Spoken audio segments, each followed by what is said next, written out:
Bonjour, bonjour à toutes et à tous et bienvenue.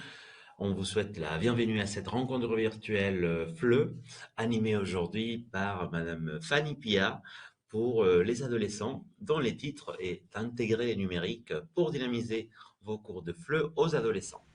Je vous souhaite la bienvenue. Je suis Antonio Melero des éditions Maison des Langues et responsable Espagne et partenaire des Macmillan. J'espère que vous nous entendez bien.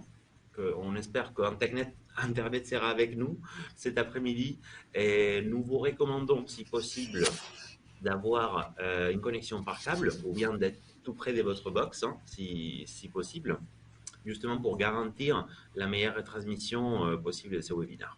Voilà, donc aujourd'hui, je vous explique comment ça va se dérouler, ces webinaires. La séance, donc, ça va durer à peu près une heure entre les interventions de Fanny. Moi, je vais intervenir aussi de temps en temps, puis les échanges avec vous, les participants. Donc, tout au long de la séance, vous allez voir des petits écrans qui vont apparaître justement pour que vous interveniez. Donc, n'hésitez pas à nous faire part de vos idées, à participer au petit questionnaire qu'elle a préparé. Et, à la fin de l'atelier, nous allons vous envoyer votre certificat. Juste après l'atelier, il y aura un petit mail de remerciements, un lien aussi dans quelques jours par rapport à l'enregistrement justement de cet atelier. Et puis à la fin aussi, dans la dernière diapo, et vous allez voir aussi les questionnaires de satisfaction. Ok, donc vous pouvez directement cliquer dessus et remplir ces questionnaires-là. Voilà, je vous demande d'accueillir Fanny Pia, je vais vous la présenter. Donc avec cet atelier, je vous informe un peu les co-autrices de plusieurs de nos ouvrages. Donc Fanny Pia, elle est prof actuellement à Fontainebleau. Donc, elle est co-autrice aussi de nos ouvrages. Elle a notamment travaillé dans plusieurs pays, donc la Turquie par exemple, les États-Unis et auprès des écoles internationales et alliances françaises aussi, par exemple à Dubaï. Voilà, elle est co-autrice, je vous disais, de plusieurs méthodes des éditions Maison des Langues et formatrice spécialisée dans l'évaluation et les stratégies d'apprentissage et notamment aussi dans les numériques, donc qui est sa spécialité et c'est dont elle va nous parler aujourd'hui. Donc, elle participe, je ne sais pas si vous avez entendu parler, au projet des Fabuleuses du FLE. Donc voilà, on l'accueille aujourd'hui. Un grand merci d'être avec nous aujourd'hui, Fanny, et je te cède la parole. Je vous souhaite un très bon atelier. Merci Antonio, bonjour à toutes et à tous et bienvenue. Oui, d'ailleurs, la fabuleuse semaine du FLE qui a lieu en ce moment, donc n'hésitez pas à nous rejoindre. Aujourd'hui, nous allons donc parler, Antonio, comme tu le disais, de comment intégrer le numérique pour dynamiser vos cours de FLE pour adolescents. Donc, comme vous le savez, l'usage du numérique, c'est souvent la baguette magique, hein, le déclencheur, ce qui va motiver vos élèves en classe. D'ailleurs, suite au nouveau cadre législatif en vigueur en Espagne, la LOMLOE, le développement des compétences numériques qui devra être encore plus présent dans vos salles de classe. Dans un souci constant de vous proposer de très bonnes ressources clés en main, hein, des ressources pratiques que vous allez pouvoir mettre en place dès demain en classe, nous allons vous présenter dans cet atelier une batterie d'activités qui sont prêtes à l'emploi et pour dynamiser vos pratiques en intégrant le numérique. On va commencer pour commencer par des activités brise-glace que vous allez mettre en place grâce au numérique. On va continuer avec la production orale, puis des activités pour favoriser la mémorisation de vos élèves. Également des activités qui vont vous permettre de réinvestir ce qui a été vu dans chaque unité. Ensuite, on va travailler plutôt sur le ludique avec comment intégrer le numérique dans une approche ludique de l'enseignement. Enfin, nous irons plus loin avec des activités un peu bonus dans ce webinaire. Et enfin, Antonio vous expliquera où trouver toutes les activités dont je vous ai parlé lors du webinaire. Alors, je vais commencer par une petite question très simple. Je vais vous demander à quelle fréquence vous intégrez le numérique en classe. Donc, je vais vous laisser quelques minutes pour répondre à cette question. Vous avez donc plusieurs possibilités de réponse. je vais vous demander, donc, est-ce que vous intégrez systématiquement, hein, le numérique en classe? Est-ce que vous l'intégrez parfois, très souvent ou pas du tout? Alors, il n'y a pas de souci, on a le droit de dire pas du tout, on a le droit de... Il n'y a aucun jugement ici. Moi, je ne J'ai accès l'intégrais pas systématiquement. Oui, j'ai accès aux résultats. Fanny, nos collègues sont oui. en train de voter. Je te transmets les résultats. Donc, pour l'instant, il y a presque égalité entre souvent et parfois. Ah, Personne n'a cliqué sur jamais et en 11% ont cliqué sur tout le temps. ah, 11%. Ben, c'est pas mal. Mm. Après, on n'est pas Voilà. obligé de l'utiliser tout le temps. Moi, j'en faisais un usage. Alors, plus on connaît les outils numériques, plus on les utilise, évidemment. C'est le but aussi de ce webinaire. Voilà, donc je te mets à jour un peu le score. Donc il y a Ouais. souvent qui gagne en ces moments avec un 50%, suivi d'un parfois à 40% de réponses. Alors, il y a quand même un parfois à 40%. Souvent, ça veut dire que vous maîtrisez quand même assez bien les outils numériques, a priori en classe pour ados. Et donc 40% de parfois. Alors, on va voir que ça peut être lié aussi à certaines idées reçues qu'on peut avoir, qui peuvent éventuellement nous freiner dans l'intégration du numérique en classe pour ados. Donc, je vais commencer ce webinaire par vous parler de 3 idées reçues qu'on peut avoir sur les outils numériques et les adolescents. La première idée reçue, c'est que les élèves maîtrisent mieux les outils que nous. Alors ça, c'est en général ce qu'on pense. En réalité, pas tous et pas du tout. J'ai envie de dire, moi évidemment, il y a beaucoup d'outils numériques que les élèves m'ont proposés au fil de ma carrière. Mais il y a aussi énormément d'outils numériques qu'ils ne connaissaient pas parce que ce sont des outils qui sont appliqués à l'enseignement. Donc notre rôle dans ce cadre, c'est de fixer les usages, de développer les compétences numériques et aussi de travailler à l'éducation aux médias de ces élèves. Ensuite, la deuxième idée reçue, c'est que les élèves passent trop de temps sur les écrans. C'est souvent une réflexion qu'on va nous faire peut-être qui va venir de nos parents d'élèves ou de notre direction ou de nos institutions. En réalité, il faut bien faire la différence entre le temps d'écran ou le temps de travail, hein. C'est pas du tout la même chose. Aujourd'hui, on va parler du numérique au service de l'éducation, au service de l'apprentissage. Évidemment, il va falloir fixer des limites, hein. L'outil numérique en classe va pas être utilisé à des fins personnelles et on va devoir être garant du bon déroulement de cette utilisation. Ensuite, troisième idée reçue, les tablettes sont source de distraction. Ça rejoint un peu ce que je disais. Serait source de distraction pour les élèves. Oui, j'ai envie de dire, ça peut être une source de distraction. Ce n'est pas nouveau, ce n'est pas irrémédiable. Et dans ce cadre-là, il va falloir que nous, enseignants, nous soyons là pour ritualiser et réguler. Alors, par exemple, en mettant en place des activités avec des objectifs bien précis, un temps imparti pour réaliser l'activité, ce qui va permettre à nos élèves de finalement pas se distraire et aller faire d'autres choses pendant l'activité. Il y a une dernière idée reçue que je n'ai pas mentionnée ici, c'est que les élèves savent chercher sur Internet. Ça, finalement, c'est assez rare et c'est une tâche assez complexe. Moi, j'avais beaucoup d'élèves, notamment, qui cherchent naturellement des traductions dans Google Trad. Alors, Google Trad.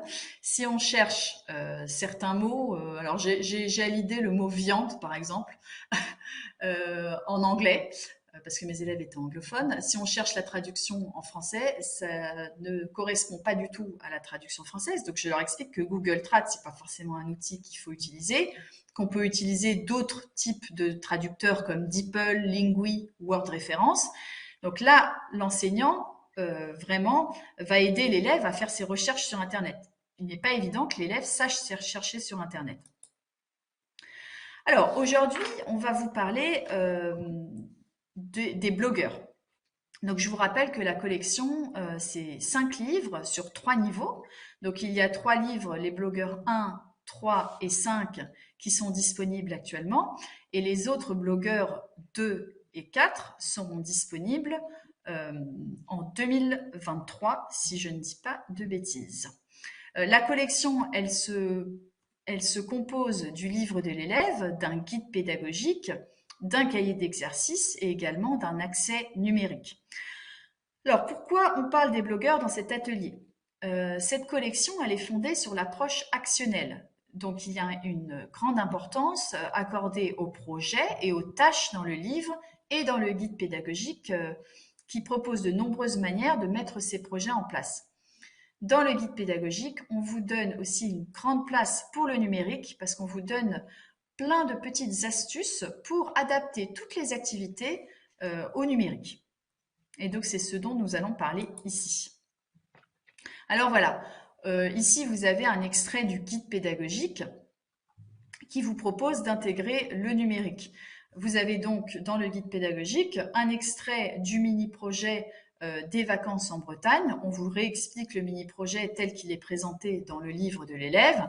Et en dessous, il y a un petit encart avec la flèche qui vous propose des idées d'exploitation pour l'enseignant ainsi qu'une alternative numérique. N'hésitez pas à utiliser donc ce guide pédagogique pour vous aider à mettre en place les activités numériques. Alors, pour commencer, on va parler des activités qui brisent la glace en début d'année et des activités sur lesquelles on va travailler dès le début de l'année. Alors, ces activités brise-glace, elles ont pour objectif d'abord de détendre l'atmosphère. Hein. Vraiment, c'est pour se détendre en début d'année. Personne ne se connaît, les élèves ne vous connaissent pas, ils ne se connaissent peut-être pas entre eux. Donc, on va essayer de détendre l'atmosphère et d'apprendre à se connaître. Donc, que les élèves apprennent à se connaître entre eux, mais aussi que vous, enseignants, vous appreniez à les connaître et que eux apprennent à vous connaître. Et donc, tisser des liens enseignants-apprenants.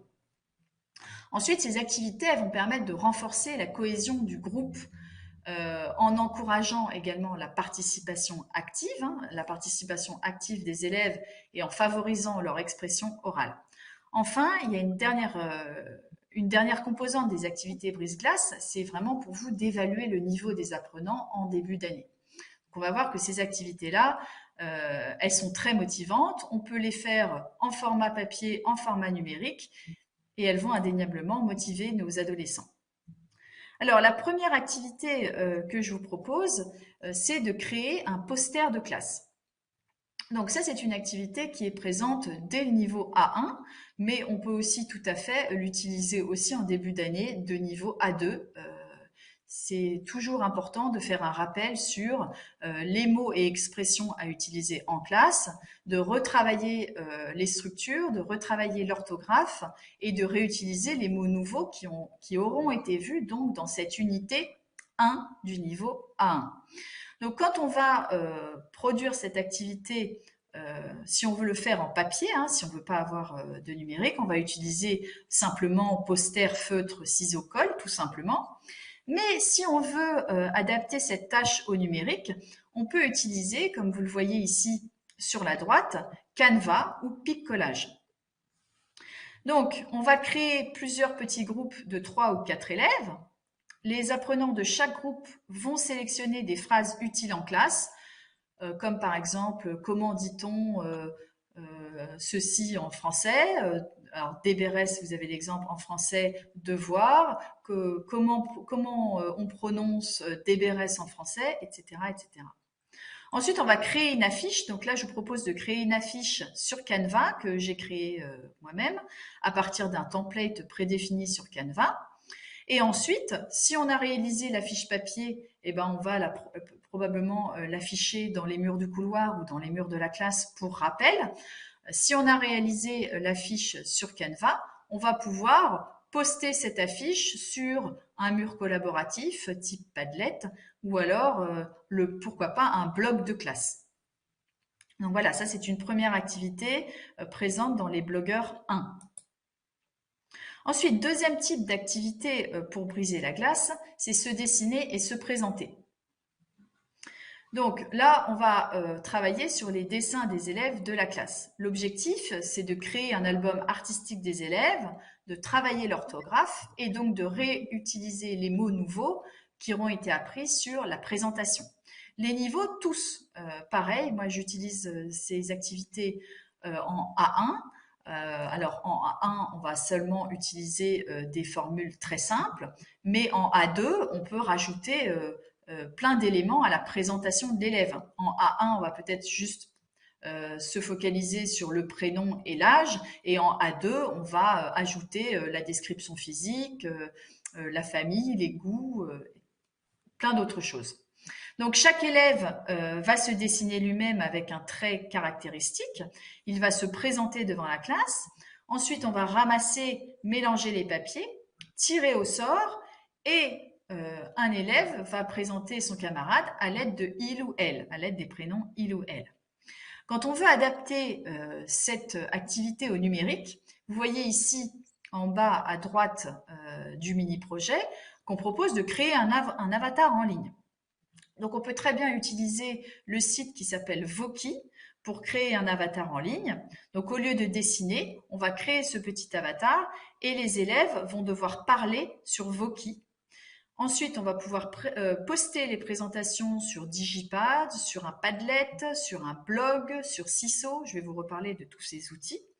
On va pouvoir ensuite, par exemple, diffuser les vidéos sans le son et les élèves vont devoir deviner de qui il s'agit dans la classe. Donc ça, c'est un petit jeu, un petit brise-glace qui marche très très bien, que les élèves adorent et en même temps, il stimule énormément la créativité des élèves en utilisant Voki. Ça va aider aussi les élèves qui sont un peu plus timides à se cacher derrière un avatar. Donc là, on remplit toutes nos missions et ça va très bien fonctionner. Maintenant, on va passer aux activités qui stimulent et qui favorisent la production orale de nos apprenants. Et je vais commencer par une petite question que je vais vous adresser. Quels applis ou sites utilisez-vous pour favoriser la production orale? Alors, s'il n'y en a pas, pas de souci. Moi, j'ai quelques idées que je vais vous présenter par la suite, donc je ne vais pas tout de suite vous en parler. Il y a pas mal de petites applications. Je pensais à Vocaroo pour enregistrer sa voix. Je pensais à Voki que je viens de vous présenter. Antonio, je te laisse. Oui, j'étais dans les réponses. On va laisser juste quelques Oui, instants que nos oui, collègues puissent rentrer leurs idées sur cette petite case que vous allez tout à fait. trouver. Donc, effectivement, donc, il y a Voki comme possibilité et il nous parle aussi des Mhm. Flipgrid. Je ne sais pas si tu la connais, celle-ci, Fanny? Alors, deux noms, mais je ne connais pas exactement le fonctionnement de Flipgrid. Mhm. Moi, j'ai pas utilisé non plus Flipgrid. Je vais chercher en attendant. Donc, Oui, Flipgrid, comme tu disais aussi, Voki, effectivement. Et moi, ce que j'ai utilisé aussi, c'est les logiciels, bon, les outils, on va dire, qui se trouvent à l'intérieur aussi des manuels, qui te permettent déjà d'enregistrer directement ta voix. Donc ça, c'est aussi pratique quand on peut pas sortir, on va dire, ou qu'on a déjà un outil qui est à l'intérieur du manuel. Imaginons dans une plateforme Blink, par exemple, si déjà le manuel te propose l'outil, c'est aussi facile pour s'envoyer surtout les fichiers, non? L'élève oui, ça peut c'est très pratique. enregistrer, voilà, le prof, il reçoit. Il y a quelqu'un qui me dit aussi, tout simplement, logiciel pour enregistrer du son, ou bien les élèves qui me transmettent ça via Blink, par exemple. Il y a aussi Tout à Vocaroo fait. aussi, Oui, pour les ouais. activités orales. Voilà, je pense on peut continuer. J'étais en train de regarder juste par rapport à Flip Grid, que je connais pas, donc je l'ajoute à ma liste, ces petits logiciels.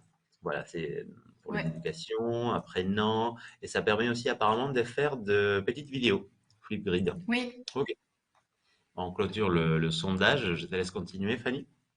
super ça, Flipgrid. En effet, j'en ai entendu parler et je vais également faire mes recherches. Donc c'est intéressant d'avoir ces interactions avec vous pour aussi enrichir nos pratiques. Donc merci, merci beaucoup. Moi, je vais vous présenter ma petite idée qu'on n'a pas citée du coup. Euh, c'est donc de créer un dessin animé avec vos adolescents. Alors, créer un dessin animé, on peut croire que c'est une tâche un peu enfantine, mais finalement, pour l'avoir testé en classe, je peux vous dire que ça fonctionne très très bien avec des adolescents aussi. Alors, euh, à quoi ça sert cet outil qui s'appelle Toontastic. C'est un outil qui est très simple, qui est drôle et qui est ludique, qui va permettre de travailler la créativité et la production orale en classe, également la prononciation. Quels sont les avantages pour vous d'utiliser cet outil? Il va libérer la créativité de vos élèves qui vont créer des dessins animés. On va profiter de l'aspect ludique de l'outil et de son impact sur la motivation de vos élèves. Donc cet outil va indéniablement motiver tous vos élèves, peut-être qu'ils le connaissent déjà. Ensuite, ça va vous permettre d'améliorer la prononciation et la fluidité. Enfin, il y a un dernier avantage à utiliser cet outil en classe, c'est qu'il va permettre de faire parler des élèves qui sont réservés ou timides. Souvent, chez les adolescents, on a peur du regard des autres et finalement, quand on se cache un peu derrière un outil, surtout en production orale, et quand on se cache un peu derrière un outil numérique, un petit dessin animé, un avatar comme dans Toontastic, et ben, ça permet d'être beaucoup plus à l'aise et de finalement produire, et donc pour vous de pouvoir vraiment évaluer vos élèves, même les plus timides. Ça va également permettre de renforcer la cohésion du groupe autour d'un projet. Alors, des idées d'activités avec ce Toontastic, avant que je vous montre le fonctionnement. On va pouvoir demander aux élèves de se présenter brièvement à travers un personnage. On va faire travailler la créativité en imaginant des monologues, des dialogues à partir d'un thème imposé. Alors, ça peut être un dialogue chez le boulanger, chez un commerçant, un dialogue chez le docteur, plein d'autres idées, un dialogue avec sa star préférée, par exemple, plein d'idées comme ça. Alors là, je vous ai mis un exemple d'activité qu'on peut adapter avec Toontastic, c'est l'interview d'un personnage de série. Donc à deux, les élèves vont choisir un personnage d'une série qu'ils aiment bien. Ils vont préparer une interview pour mieux connaître ce personnage. Ils vont écrire 4 questions et ensuite imaginer les réponses. Cette interview, on peut la mettre en scène sous forme de dessin animé. Au lieu de faire une vidéo classique, on va la mettre en scène sous forme de dessin animé avec Toontastic. Alors, Toontastic, vous allez le télécharger. On va déjà, pour cette petite activité, faire créer à nos étudiants une sorte de document collaboratif. On peut le faire en ligne, un document collaboratif où ils vont rédiger leur dialogue, leur interview. Ça peut être sur un document collaboratif style Framapad, style Digipad que je vais vous présenter. Ça peut être aussi tout simplement un Google Doc qui est partagé. Ils vont ensuite corriger, améliorer leur storyboard à l'aide d'une grille d'évaluation qui sera prédéfinie avec eux. Ensuite, ils vont aller sur cette plateforme Toontastic qu'ils auront téléchargée. Ils vont choisir leur personnage. Donc, il y a le choix entre plein de différents personnages assez rigolos. Ensuite, ils vont pouvoir personnaliser leur personnage. Donc, ils peuvent dessiner et les colorier. Ils peuvent également se prendre en photo et insérer leur petite tête à la place de la tête du personnage. Donc ça les fait beaucoup rire.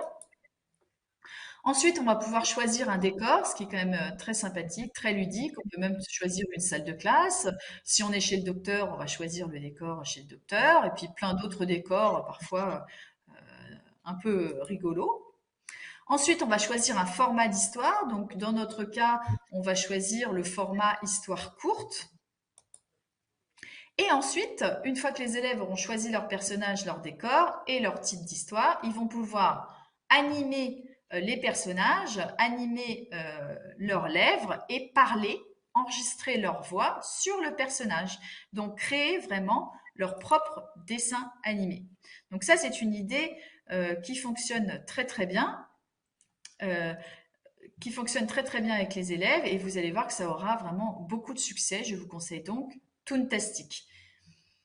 Ensuite, nous allons voir les activités qui vont vous permettre d'aider vos élèves à mémoriser, parce que la mémorisation, c'est souvent quelque chose qui est compliqué chez nos élèves, et on cherche toujours un peu la baguette magique qui va nous permettre de les aider à mémoriser le lexique et les structures. Alors, pour aider les élèves à mémoriser, on va parler de Lexville. Alors, Lexville, qu'est-ce que c'est? ce sont des vidéos animées qui ont pour objectif de travailler le lexique. Ces vidéos, elles sont présentes, hein, on va vous les présenter ensuite, sur la plateforme numérique Blink. Elles sont destinées à tous les publics. Donc, on peut très bien utiliser ces vidéos avec des adolescents, mais aussi avec des enfants, aussi avec des adultes. Vous allez voir que la narration, elle est vraiment en lien avec l'univers des jeux vidéo. Donc, ça marche très, très bien avec les adolescents. Il y a ensuite de nombreuses utilisations possibles de ces vidéos. Elles permettent de présenter le lexique nouveau. On peut revoir d'une façon ludique et attractive le vocabulaire qui a déjà été vu dans les unités. On peut renforcer l'acquisition en activant plein de stratégies d'apprentissage différentes. Donc, vous allez voir que c'est un outil très complet. On peut utiliser cet outil Lexville au niveau A1 comme au niveau A2 et au niveau aussi B1, hein, je ne l'ai pas mentionné, mais également.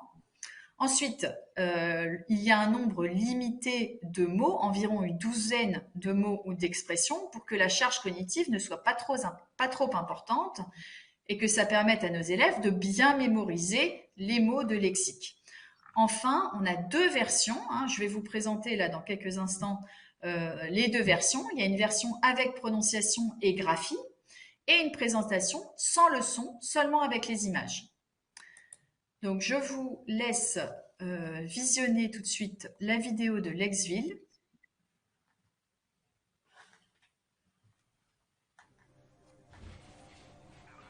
Lexville.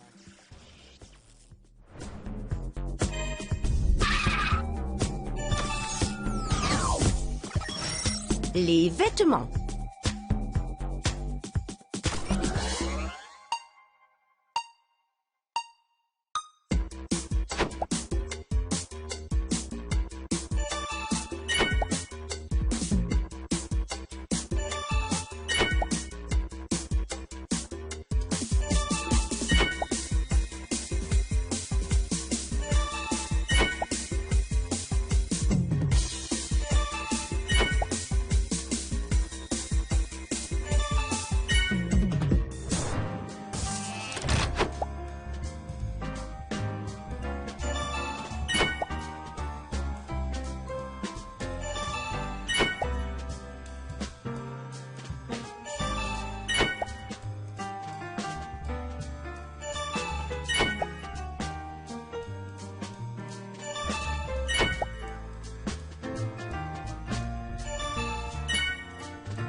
Un t-shirt, une robe, un pull, un pantalon, un manteau, une veste. Donc vous voyez que cet outil Lexville, donc cet outil numérique hein, sous forme de vidéo, est vraiment très ludique. Il plaît beaucoup aux adolescents et je vais vous expliquer tout de suite. Donc déjà, où le trouver dans les ressources qui sont sur Blink. Antonio va reparler bien des endroits où trouver les ressources. Et ensuite, je vais vous expliquer comment exploiter Lexville avec vos adolescents. Alors, en pratique, on peut utiliser Lexville pour activer du vocabulaire. Hein. Donc vraiment, en début de cours, on va faire visionner le clip sur le lexique. On va faire visionner la version qui est à compléter, que vous avez vue en premier. Chaque élève va prendre des notes individuellement et faire des hypothèses. Dans la phase suivante, on va partager les hypothèses entre les apprenants. Et ensuite, on va montrer la version complète, donc avec tous les mots, et on va faire vérifier les hypothèses. Ensuite, la deuxième idée, c'est on peut faire intervenir Lexville pour renforcer du lexique déjà appris. Donc, un peu plus tard, pendant la classe, on a déjà travaillé sur un lexique, on veut renforcer, on sent que les élèves ont besoin de changer d'activité, hein, parfois je fais ça parce qu'ils ont besoin de changer aussi. Je vais utiliser Lexville pour renforcer ce lexique. Donc là, je vous propose 4 idées. L'idée numéro 1, c'est d'organiser un concours. Donc là, avant de voir la vidéo, on va faire des groupes. On va demander à chaque groupe de construire en coopération une liste la plus complète possible sur les vêtements, en l'occurrence. Ensuite, on va leur montrer la version complète. On va leur demander de comparer leur liste et le groupe qui aura le plus d'éléments en commun avec la vidéo remporte le concours. Ensuite, on va pouvoir également proposer un jeu. On peut proposer un jeu de mime ou créer des flashcards avec l'outil, par exemple, en ligne qui s'appelle Quizlet, à l'aide des mots que vous voyez ici sur la droite. Ça va dynamiser l'apprentissage du vocabulaire et réactiver le lexique. Ensuite, idée numéro 3, le travail de mémoire. On va montrer la version complète. On va demander aux apprenants de se souvenir d'un maximum de mots. On va leur faire écrire la liste des expressions dont ils se souviennent. On va ensuite repasser la version complète et on va leur demander combien d'unités lexicales combien de mots avez-vous retenu. Ensuite, on va mettre en commun tous les mots qui ont été retenus et on va constituer une grande carte mentale collective à l'aide d'un outil numérique de carte mentale, comme par exemple Koggle ou comme DigiMindMap. Je vous donnerai les références un peu plus tard, ou simplement une carte mentale au tableau, hein, tout simplement. Enfin, on peut leur faire créer un questionnaire. Donc là, j'ai mentionné Digistorm ou Kahoot. Kahoot, vous connaissez sûrement pour créer des questionnaires. Digistorm, c'est un autre type d'outil que vous retrouvez sur la digitale. Donc, les outils que je vous présente ici, les outils de la digitale, ils sont mis à disposition gratuitement et ils sont financés de manière participative. Ce sont des outils qui sont très faciles à utiliser. Je vous ai mis l'adresse ici, ladigital.dev. Ce sont des outils open source très faciles à utiliser. Il n'y a pas besoin de code, pas besoin d'identifiant, rien du tout. On se connecte, on crée le petit jeu, on crée le questionnaire et on peut travailler directement dessus. Moi, j'aime ces outils-là parce que ça évite de créer des identifiants à chaque fois. Et en plus, ils sont open source. Donc ici, vous voyez Digistorm, ça permet de créer des petits questionnaires exactement à la manière de Kahoot. Ça marche tout aussi bien. Ensuite, pour mémoriser, on peut utiliser également la carte mentale. Alors, qu'est-ce que c'est? C'est une double page de lexique qui est présentée donc sous forme de carte mentale et qui permet de visualiser tout le vocabulaire important de l'unité. Ça permet d'avoir une vue d'ensemble pour favoriser la mémorisation et le réemploi du vocabulaire. Alors, qu'est-ce qu'on va faire avec cette carte mentale? Vous allez voir dans le cahier d'activité une page d'activité qui propose de réutiliser ce vocabulaire pour favoriser la mémorisation et on va inviter les apprenants à construire leur propre carte mentale avec des outils en ligne, par exemple, comme Koggle, comme DigiMindMap qui est également sur la digitale que je vous ai montré. Ils peuvent aussi tout simplement créer leur carte mentale papier. Hein. Donc, il y a plusieurs idées de jeux avec lesquelles on peut travailler sur cette carte mentale. Hein. On peut, par exemple, faire un Time's Up, faire un Kahoot, on peut refaire un questionnaire, on peut faire un Qui-est, on peut leur faire créer leur propre carte mentale, comme je vous ai dit, avec des outils numériques, DigiMindMap ou Koggle. Je ne sais pas si Antonio, tu peux les mettre dans le chat. On peut faire un Pictionary, un dessiner c'est gagner. Voilà, il y a plein d'idées de jeux à faire avec la carte mentale. Là, je vous mets donc la slide où vous retrouvez donc les références pour faire créer vous-même à vos apprenants les cartes mentales. Ici, c'est une carte mentale que j'ai créée avec un apprenant pour travailler donc le futur proche. Pendant les vacances, je vais, et là, il a dû travailler sur le futur proche et me donner plein d'options possibles. Ça favorise énormément aussi la production orale et la mémorisation donc du lexique. Ensuite, Pour motiver vos élèves avec le numérique, il y a la composante ludique qui est également très importante. Et donc, je vais vous partager des outils qui vont vous permettre de pratiquer de manière ludique. Toujours sur la digitale que j'aime beaucoup, hein, je ne fais pas de publicité du tout en plus, c'est vraiment parce que c'est un outil que les profs aiment beaucoup quand ils le découvrent. Il y a ce petit outil qui s'appelle DigiTools. Alors DigiTools, en fait, c'est un ensemble d'outils numériques, d'outils ludiques que vous allez pouvoir utiliser en classe. Donc, il y a un outil que vous voyez ici sur la droite qui s'appelle la roue de la fortune. Ça permet d'animer une activité ludique. Par exemple, on peut faire une roue des temps verbaux. Là, j'ai fait une roue avec les pronoms et puis on peut aller d'un autre côté piocher des verbes pour conjuguer les verbes au bon temps verbal. Donc, on lance la roue et puis ça tourne, c'est assez rigolo. On a des cartes pour faire découvrir du lexique. On a également un tirage au sort. On peut tirer au sort des textes. On peut tirer au sort des noms, des images. On retrouve aussi un chronomètre, un compte à rebours. Ici, je vous ai mis également les dés. Là, j'ai créé tout simplement un petit tableau sur Word pour travailler sur le lexique notamment des routines, et on va lancer les dés et en fonction des chiffres qu'on aura sur le dé, l'élève va devoir aller chercher le verbe en question et ensuite le conjuguer. Alors là, on peut utiliser la roue, le conjuguer à la bonne personne. Ça, ce sont des outils qui marchent très très bien en classe entière.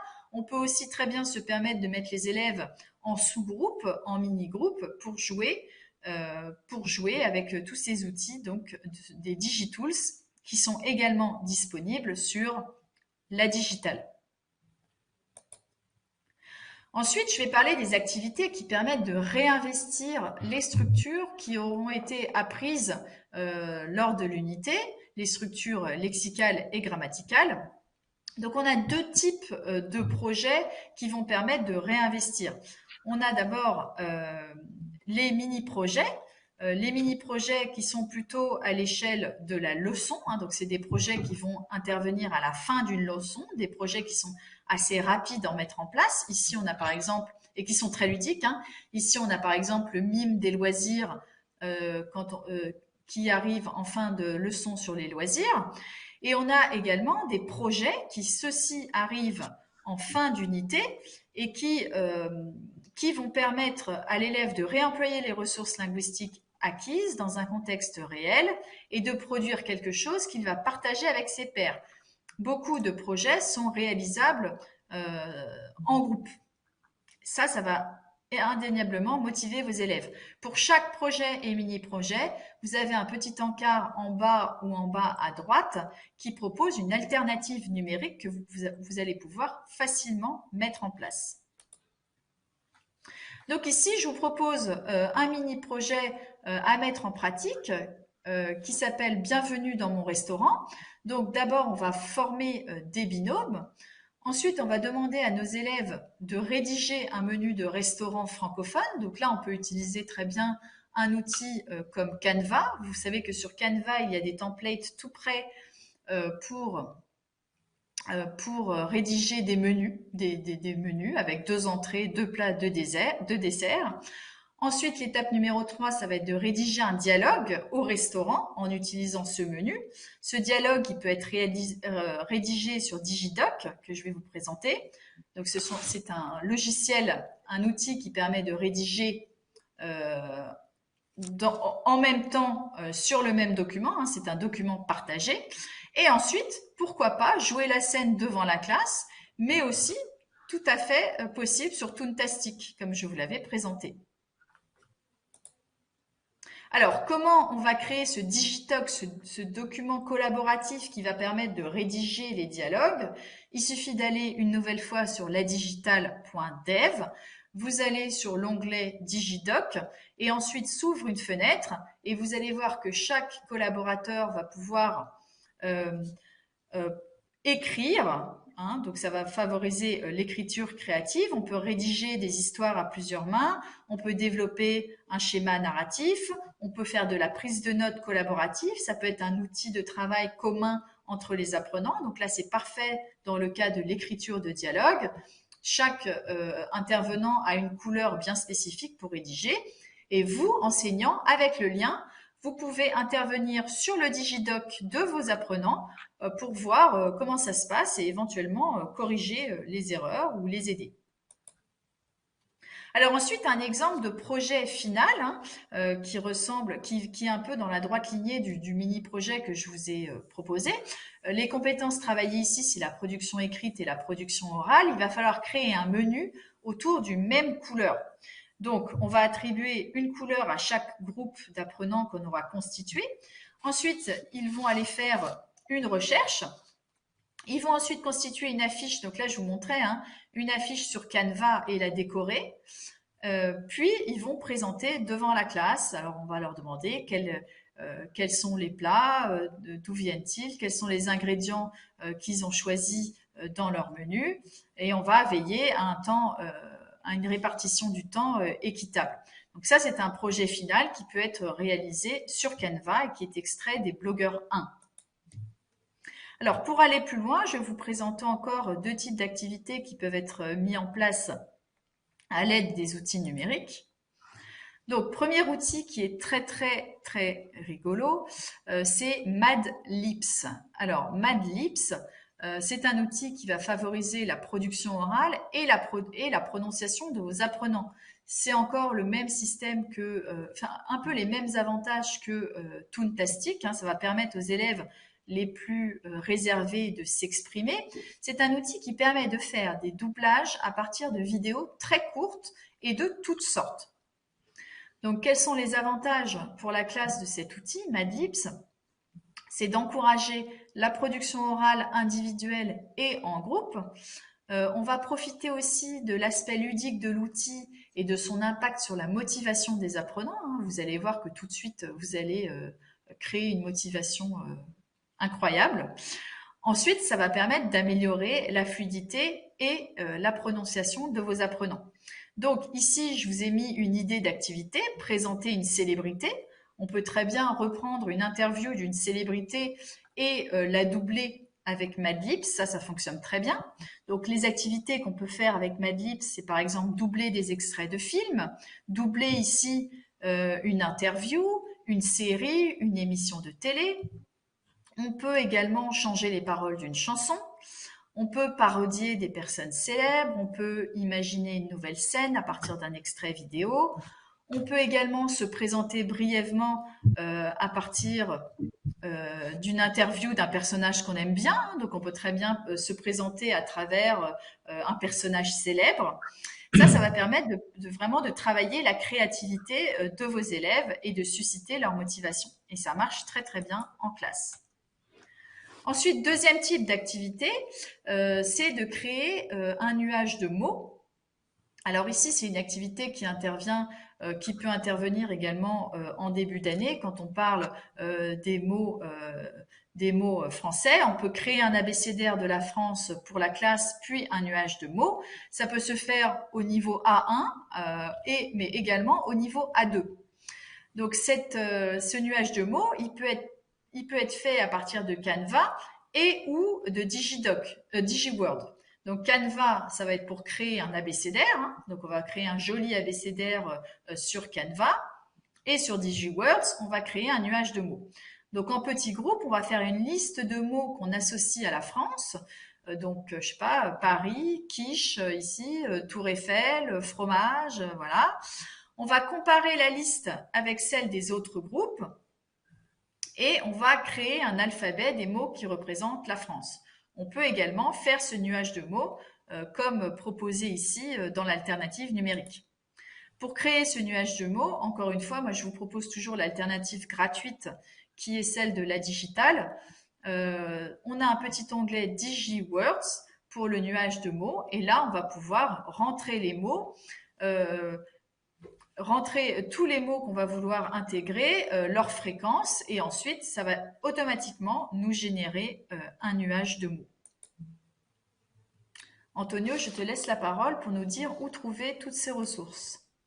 Merci Fanny, surtout pour cette quantité d'idées, non? Parce que c'est vrai que Nos profs, quand on est face à une application, on la trouve sympa, etc. Mais la difficulté parfois, c'est oui, mais comment je le mets en place? Quel type d'activité choisir et mettre en place avec cet outil ou ces sites que j'aime bien, etc.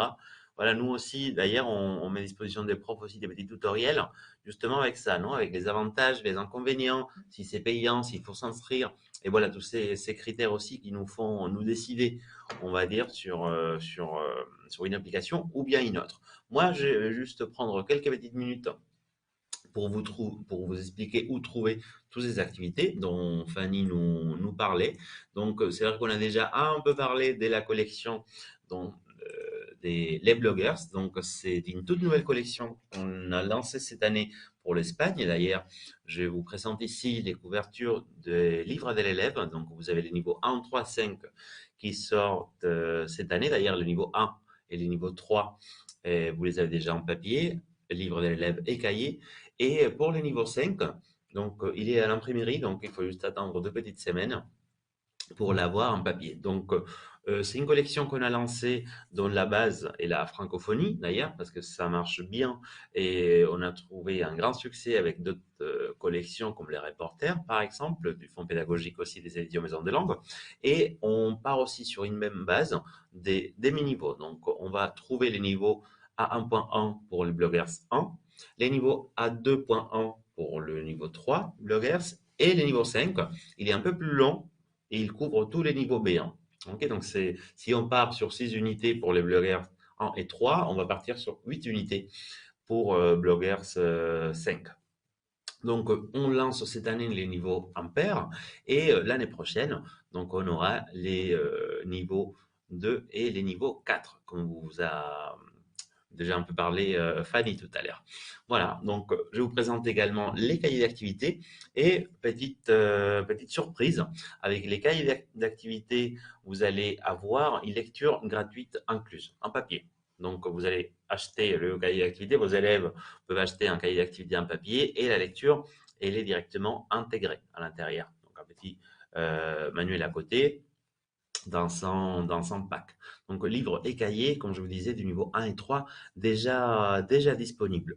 Donc cette collection qui rencontre déjà un grand succès dans les présentations qu'on voit, non pas seulement il y a une lecture offerte aussi dans les cahiers d'exercice, comme je vous le disais, mais il y a aussi un code d'accès aux livres numériques dans les livres de l'élève et un code inclus dans les cahiers en papier si, et qui vous donne accès aussi aux cahiers numériques. Donc vous voyez, ça vous permet de choisir soit une composante papier et l'autre en numérique seulement, ou bien les deux, mais j'en cite l'achat d'ancelles manuelles en papier, en format imprimé, vous donne déjà un accès numérique à la ressource correspondante. Et d'ailleurs, on continue, on essaye de continuer d'innover et dans ces versions numériques des bloggers, pour tous les niveaux, on fait une double version numérique. Donc, pour tous les contextes, parce qu'il y a des profs, au fil des années, on découvre qu'il y a de plus en plus de contextes. Donc, il y en a qui préfèrent seulement une espèce de manuel feuilletable, d'autres qui sont zéro papier, on n'a pas de manuel papier en classe, donc je veux tout en numérique. Et donc, on part sur des manuels avec une double version numérique. Donc, la première, plutôt un manuel feuilletable, enrichi avec des audios, les vidéos, etc. Et une deuxième qui est également intégrée, j'insiste sur le même accès numérique, 100% HTML, comme si c'était un site web. Donc le manuel, il est identique, comme si votre manuel c'était vraiment un site web. Vous pouvez scroller, tourner les pages, etc. Et c'est vraiment interactif. On a rajouté toutes les fonctionnalités que la plateforme Bing nous a permis. Et c'est vraiment pour les utilisateurs, les bêta-testeurs qu'on appelle, ils ont été très surpris. D'ailleurs, on parlait tout à l'heure d'un outil pour enregistrer, non, et pour améliorer la protection orale, par exemple, dans toutes les activités de bloggers où l'on demande de faire une activité de production orale, on peut directement enregistrer la voix de l'apprenant et l'apprenant même peut l'envoyer à l'élève suite à ses suivis des cours. Ça va énormément accélérer la progression de vos classes. Juste petit rappel aussi par rapport à la LOMLOE et à comment cette collection va être accorde aux exigences de la LOMLOE. Premier point fort, donc je vous disais que c'était une collection basée sur la francophonie, donc il y a une ouverture francophone. D'ailleurs, on a été les premiers éditeurs à parler d'autres pays que la France, hein, là, dans l'année 2003, avec Rond-Point à l'époque. Donc, on a voulu faire comme ça et on continue de faire comme ça. On est en accord avec l'homme Loé. Et comme deuxième point fort, je pense, de la collection, et qui est également en accord, c'est tout ce qui est coéducation, éducation égalitaire, éducation inclusive. Donc même dans les ressources, on vous propose une grande quantité, un grand éventail des ressources pour gérer justement cette hétérogénéité dans les niveaux. Les illustrations, les photos sont très très bien choisies justement pour que ça représente la diversité que nous avons dans nos classes. Par exemple, si on continue, je peux vous dire aussi qu'on travaille dans toutes les unités plusieurs objectifs des développements durables, justement dans ces cadres de l'agenda 2030. Et nous, on n'a jamais euh, évité la médiation, hein, sauf que maintenant, voilà, dans nos bouquins, il y a un petit icône médiation parce qu'on le travaille comme le demande la LOMLE, mais on l'a toujours fait. Donc n'ayez pas peur, hein. En cours des langues étrangères, on a toujours travaillé la médiation, juste la transmission d'une information spécifique à un tiers, par exemple, ça c'est de la médiation. Interprétation d'une infographie, ça c'est aussi de la médiation, voilà, et notamment aussi les points du développement des compétences numériques grâce à cette version numérique qui est offerte avec les formats imprimés. Donc vous voyez que on est en accord parfaitement avec ces exigences de la LOMLOE. Voilà, pour faire court, je vais pas être trop long et je redonne la parole à Fanny qui voudrait vous poser une petite question et peut-être faire une petite conclusion aussi de son intervention. Je te laisse la parole, Fanny. Bah oui, moi je voulais vous demander tout simplement quelle appli ou idée vous aimeriez essayer dans vos classes. Est-ce qu'il y a des choses nouvelles que vous avez découvertes aujourd'hui et que vous aimeriez peut-être mettre en place dans vos classes pour adolescents? Et Donc voilà, j'espère que vous allez. j'espère que à l'issue de ce webinaire, il y aura peut-être plus de souvent que de parfois dans l'utilisation du numérique en classe. Mhm. Je profite le temps que nos collègues Oui. interviennent, Fanny, pour récupérer certains tes applis, etc. Mais bon, juste si vous voulez euh, regarder ou arriver directement dans ces sites là digital, là vous allez retrouver la totalité la plupart des applications dont Fanny nous a parlé aujourd'hui. Et également, elle a rajouté Xmind, DigiMindMap, Google, DigiDoc, voilà. Et je te raconte un peu, Fanny, les réponses de nos collègues. Il y a DigiTools qui rencontre un grand succès.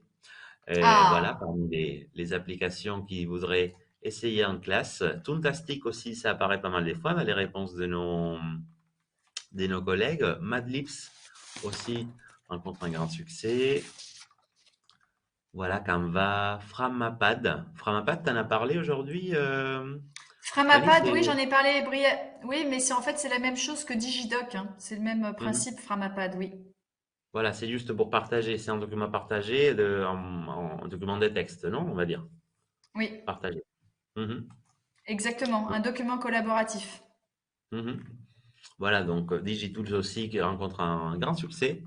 Et voilà, donc j'espère que tous ces participants vont sortir d'ici avec des idées d'applications ou des envies d'essayer des Oui. applications d'ici la fin de l'année scolaire. Voilà, grâce à cet atelier et aux idées qu'on aurait pu apporter aujourd'hui. De conclure, Fanny, je ne sais pas si tu voudrais faire une petite conclusion ou autre sur l'importance du numérique en classe FLE. Bah, l'importance du numérique, je voulais revenir sur les idées reçues. Encore une fois, les élèves ne maîtrisent pas mieux les outils que vous. C'est à vous de fixer les usages, de développer les compétences numériques et de travailler à l'éducation des médias.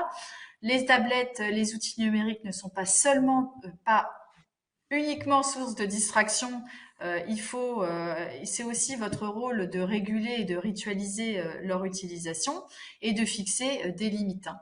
Donc voilà, tout ça pour dire que en fixant bien les règles dès le départ, on peut faire vraiment du numérique en classe quelque chose pour aider l'apprentissage du français et vraiment motiver vos apprenants durablement Un avec grand Blogger. merci. Avec Gloria, entre autres, voilà. Un grand merci, Fanny, pour cette intervention. Je tiens à remercier tous les participants qu'on a acquis aujourd'hui. Pour info, Fanny, on ne t'en a pas informé, mais tu avais à peu près 200 inscrits dans ton intervention d'aujourd'hui. Je préfère pas te le dire, voilà, parce que C'est parfois bien, ça t'as peut, raison, faut pas le dire. voilà, parfois ça peut être un peu surprenant. Donc, un grand merci aux participants, un grand merci à Fanny Pia d'avoir accepté de faire cette intervention auprès des profs de FLE d'adolescents en Espagne. Un grand merci aussi aux techniciens qui sont derrière, parce que vous voyez pas, mais derrière, il y a toute une orchestre pour monter un événement en ligne comme celui-ci. Et merci aussi à notre partenaire Macmillan qui lance ces initiatives des formations en ligne. On espère tous pouvoir vous retrouver d'ici peu de temps en présentiel pour Doubray en direct. On a tous très envie de le faire. Donc voilà, et si vous voulez nous poser des questions, recevoir des spécimens de bloggers, etc., quoi que ce soit, nous vous laissons. Maintenant, vous voyez apparaître sur vos écrans notre adresse de contact fleu@macmillan.es. Voilà pour toute question. Sachez également, je vous rappelle ce qu'on a dit juste au début, qu'à la fin de l'atelier, vous allez voir apparaître sur vos écrans un petit bouton pour nous donner votre avis sur l'intervention d'aujourd'hui, sur cet atelier en ligne. Donc, merci de nous transmettre vos retours. Ça nous aide à proposer justement d'autres thématiques pour d'autres événements des formations. Et vous allez également recevoir d'ici quelques jours votre certificat et les liens vers l'enregistrement aussi de la télé d'aujourd'hui. Donc voilà, je vous dis à bientôt. Je remercie Fanny. Merci Fanny et on se Merci. dit à une prochaine, non? Ah bah bientôt, j'espère, en présentiel. Mhm. Voilà, pour bientôt en présentiel, effectivement. Donc merci à tous les participants et voilà, à une prochaine. Au revoir. Merci, merci. Au revoir. Ciao, ciao. Au revoir.